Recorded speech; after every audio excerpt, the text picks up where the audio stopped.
This episode, my friends, raises the stakes like no other episode has, like any good midpoint of a season worth its salt should.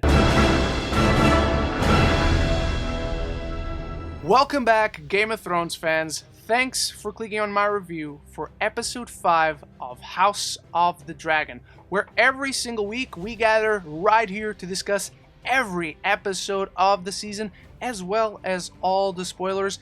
And my friends, we've arrived at the midpoint of the season, and this episode knows it is a midpoint. I mean, it's a wedding in Westeros after all.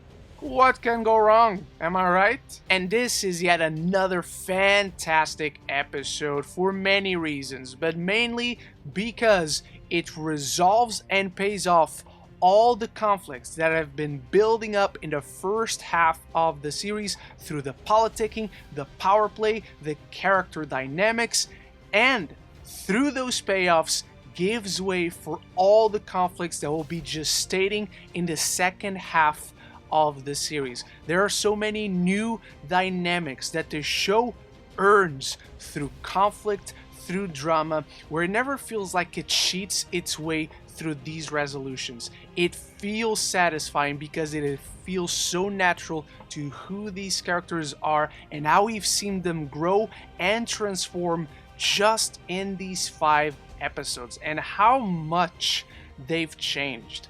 This is really an episode of 2 halves. In the first half, we have everything that has been built up so far being brought together, being resolved and tied very nicely, but then it eventually bursts. This entire episode is several bubbles of conflict and drama through various interpersonal relationships ready to burst, and by the end of the episode, it bursts. This is a very emotionally potent and strong from a thematic level episode, as are the best episodes in this series. This episode, much like the show in general so far, doesn't lose sight of what has made this story so compelling, and that is the intimate, character-driven storytelling. Whether we're talking about Rhaenyra and her growth and decision-making through this episode as a queen, Alicent declaring war on House Targaryen, and we'll talk about that because she is the MVP, or even Daemon from the very beginning once more maneuvering his way, playing the Game of Thrones, taking another route at getting his way to the throne. This episode has so much happening all at the same time, and all of it just feels so compelling. You never lose sight of who these characters are. You never feel like they're going against what they've been established to be. This show knows exactly what it's doing. It almost makes it feel easy to earn all this juicy conflict and drama that is so rich and compelling to witness. And I actually have a few issues toward the end. I feel that this episode can be edited in a very jarring way where it feels like certain key scenes or moments are missing, but the heart of this show is the politicking. The heart of the show is the relationships, how these characters affect one another, and the strong themes that connect them all. And so, as is tradition in my House of the Dragon episodic reviews, we're going to divide this video up in character chapters, and we're going to start with Daemon Targaryen and his Machiavellian sinister maneuverings as he vies for the throne. As this man constantly is playing the Game of Thrones in his head, and every move, action, and word out of his mouth has intention. As he goes to murder his first wife, he doesn't even give her a single word. He throws her off the horse, he picks up a rock. She is so beneath him. She doesn't deserve his words, his attention. Even when he's accused by Sir Gerard Royce at the dinner ceremony, He knows he has nothing to fear, but he needs to exhibit his power, the power he has over him, overtaking Runestone from him.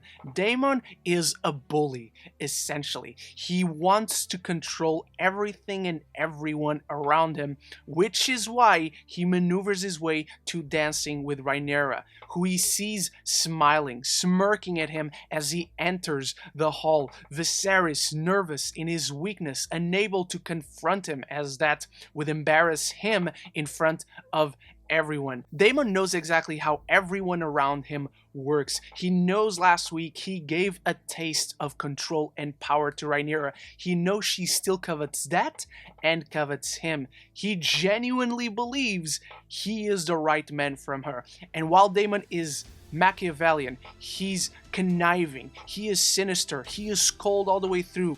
He is such a compelling villain because he has such strong convictions when it comes to his motivations and beliefs. Even if he doesn't get Rhaenyra, as they start flirting with one another on the dance floor, speaking Valyrian, even grabs her neck, Viserys, constantly nervous, overlooking them like a hawk, he still dances with Laena Velaryon. Again, a way to unite the two Valyrian houses that would keep the bloodline pure. This is what Viserys has been forced to do, but it's what Daemon has wanted all along. He's going to put all the pieces in place the way he wants it. He's going to put every puppet on a string so he can maneuver the way he sees fit. And this course of action is familiar with Rhaenyra herself. In this episode, we begin to see just how much her uncle has influenced her. This Rhaenyra is completely different than the heir to the throne who has felt so useless and powerless despite her title and position. The young girl who has been faced with the living embodiment of her doomed fate in Alicent Hightower, who has lost her identity and name, only becoming the queen, wife to King Viserys. Rhaenyra does not want this for herself. And so from her very first moment in this episode, we see her maneuvering her own way and arranging the pieces on the chessboard the way she sees fit. She will marry Sir Laenor the way her father wishes to unite the two houses, but this is just an arrangement she needs to make as queen for the kingdom. We see Rhaenyra taking this position and exhibiting queen behavior, where she is prioritizing what is best for her family, like her father taught her, and what's best for the kingdom. But secretly, the influence of Daemon is all over her, where she will want to be with whoever she wants, and in her mind that is Sir Criston, who she laid with last week, her sworn shining knight, her sworn protector that will forever be with her.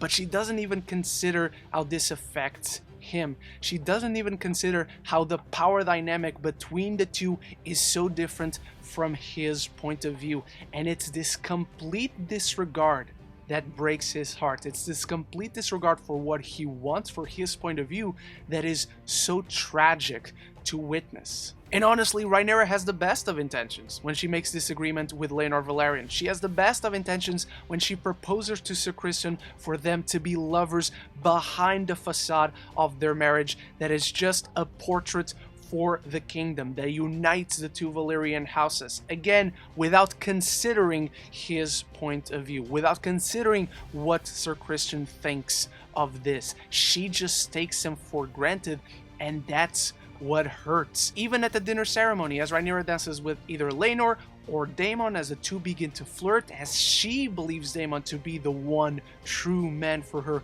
her eyes constantly locked on Sir Criston, making him jealous because she knows how that hurts him. And this man has honor at stake.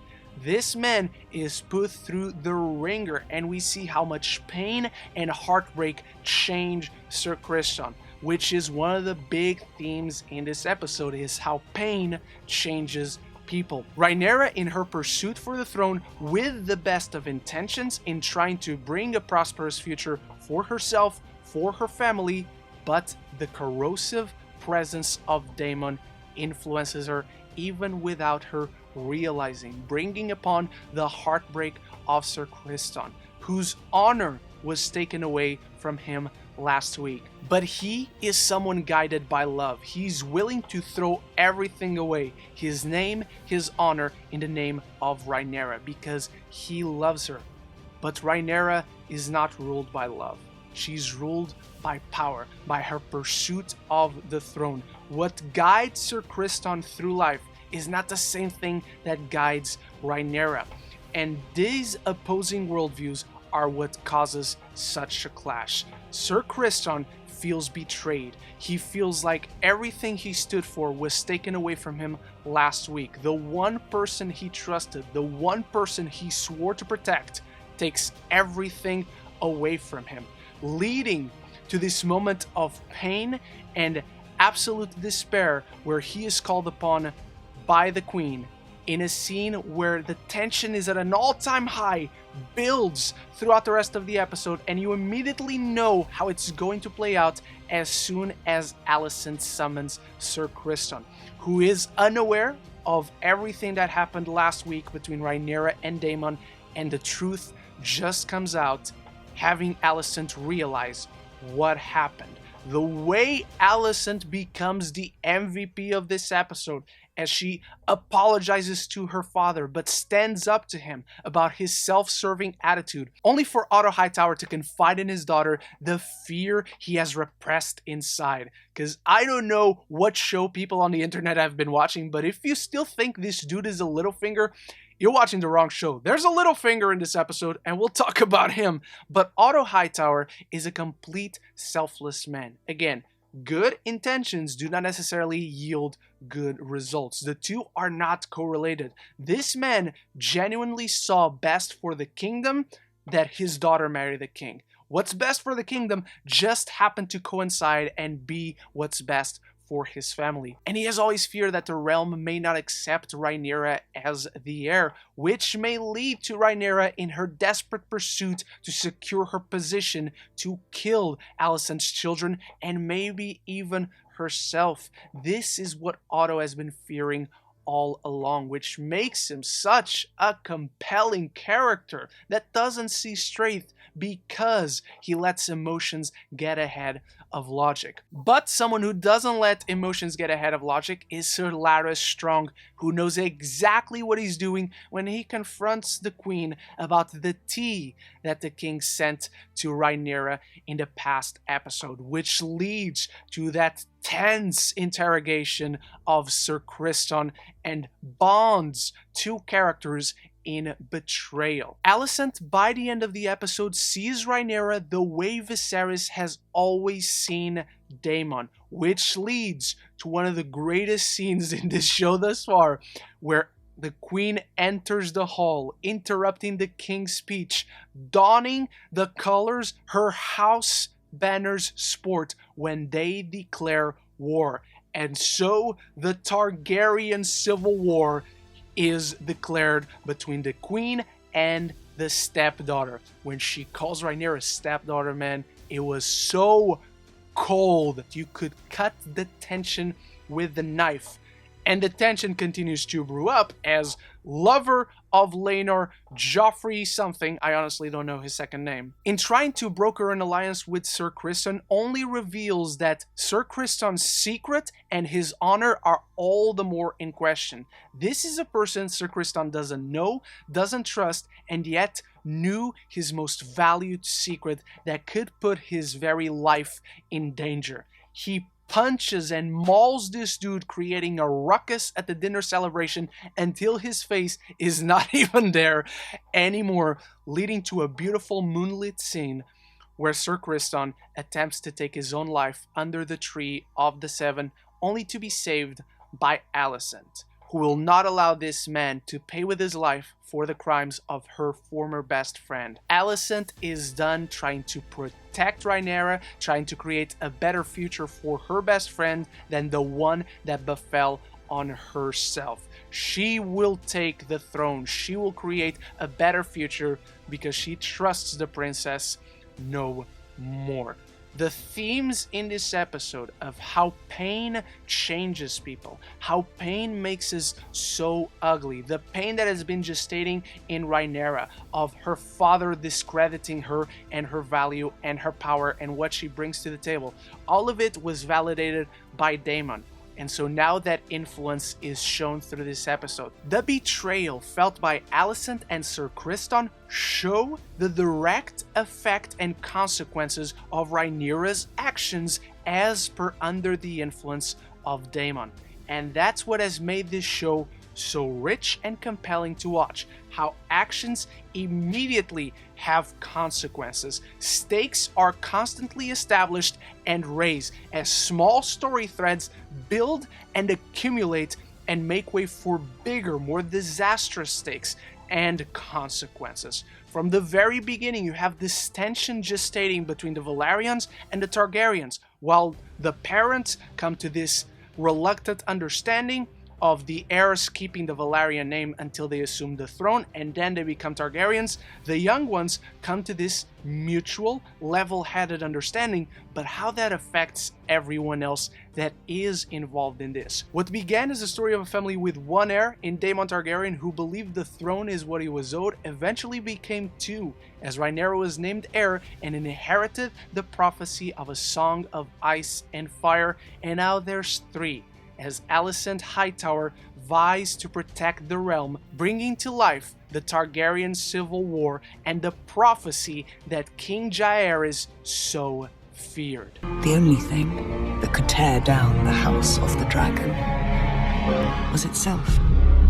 And that brings us to the last bit of the episode with a very intimate wedding after the mauling and killing of Joffrey, where just Velaryons and Targaryens are present, and after Rhaenyra and Laenor are sworn to one another, Viserys falls to the ground. A rat eats away the blood left. House Targaryen has eaten away at Viserys, who has tried to build a prosperous future for his family while keeping the corruptive presence of Daemon away. Rarely do things get more poetic than that, as now the torch has been passed. It's not the clash of Viserys and Daemon anymore. It's not about Viserys educating Rhaenyra. It's about Rhaenyra versus Alicent and who is better for the throne, as we see that House Targaryen is destroying itself from within. And I just really want to elaborate a little bit further on the themes of this episode of pain and how it changes people, how ugly it makes us. It's that betrayal, that heartbreak that molds this new Sir Criston, this new Alicent. It's the pain, the powerlessness that has been gestating inside Rhaenyra, that she has been repressing, that made her into this person that is so easily influenced and affected by her uncle. All these power dynamics, all these MVPs that we have in this episode, the conflict is so rich, is so layered, because you can't blame any of these characters. You can't say it's not understandable how their convictions brought them to this place, and how the show toes this line of morality, where it always keeps everyone in this moral shade of gray, is what makes a story like this powerful in its tragedy. The pain that these characters have gone through have changed them. The world they live in has affected them, has turned them into different people. Neither of these characters exist in a vacuum from one another. They have direct effect on those around them. And the show has done this from the beginning. It has done these little story threads, these little conflicts that build up, that accumulate, and that transform into bigger conflicts, into bigger character relations that affect one another in much bigger, grander ways the more they gestate. And so even though next week we're going to have this big 10-year time jump where a ton of the actors are going to change with Laena Velaryon, Laenor Velaryon, Rhaenyra, and Alicent, we're going to see different faces as these characters. It's going to be somewhat jarring, but it feels like this show has earned that through its storytelling. This episode, its second half at least, was all dedicated to setting that stage. The dynamics are now completely different than the first 5 episodes. It's not Viserys versus Daemon anymore. It's not Rhaenyra and Alicent trying to reconstruct their friendship. It's not Otto Hightower influencing the king. It's not Daemon Targaryen trying to vie his way into Rhaenyra and her favor. He's already accomplished that. She knows that about him as well. But now she's doing it her own way.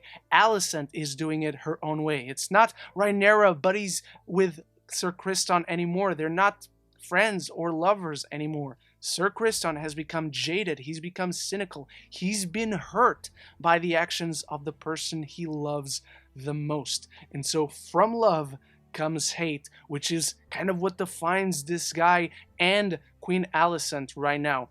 It's a powerful episode thematically. When you look at the emotionality from the character's point of view, it's a very rich episode and perhaps the most emotionally powerful so far. And this brings me to discuss a little bit of the jarring editing near the end between when Sir Criston is confronted by Joffrey and then when it cuts to him mauling him in the ground. It's implied that this is all because Joffrey knew of Criston's secret and he wouldn't allow that secret to be spread out into the realm, given that he doesn't know this guy, he doesn't trust this guy. But I feel there was a moment missing in between, and I feel the same way about the wedding. Between the fight, between the suicide attempt, and between when we cut to the actual wedding, the marrying of Rhaenyra and Laenor, there was just something missing for me, because when we get between dinner ceremony and wedding, I understood that the wedding was going to be lavish and grand and big and was going to happen somewhere else and maybe even on a different day, but then it just cuts to it, a very intimate ceremony. I kind of read as if it happened because they didn't want to risk the wedding not happening after that brawl ensued. So Viserys just wanted to hurry it up, same as the Velaryons, who make their grand entrance on this dinner ceremony, which is incredible.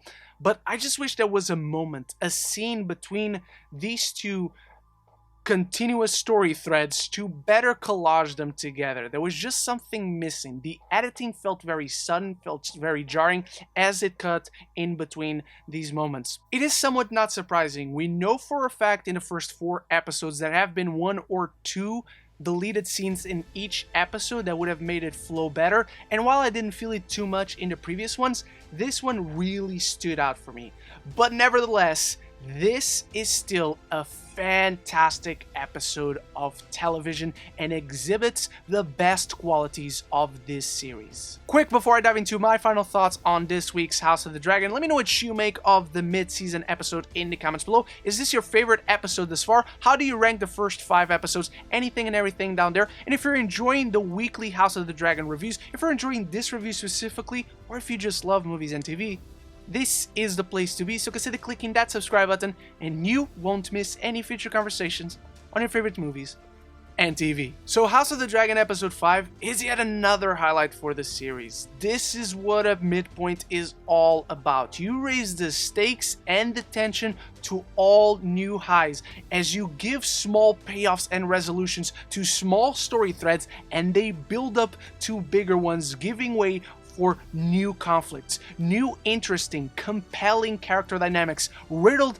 with tragedy and emotion. It's exactly what has been the biggest strength of the show thus far. It's the characters, it's the dynamics, it's the interpersonal relationships, the politicking, the power play, but the show never cheats. The show never contrives its way to give this fulfilling, cathartic storytelling. It always feels earned, it always feels natural, and it always stays true to who these Targaryens are.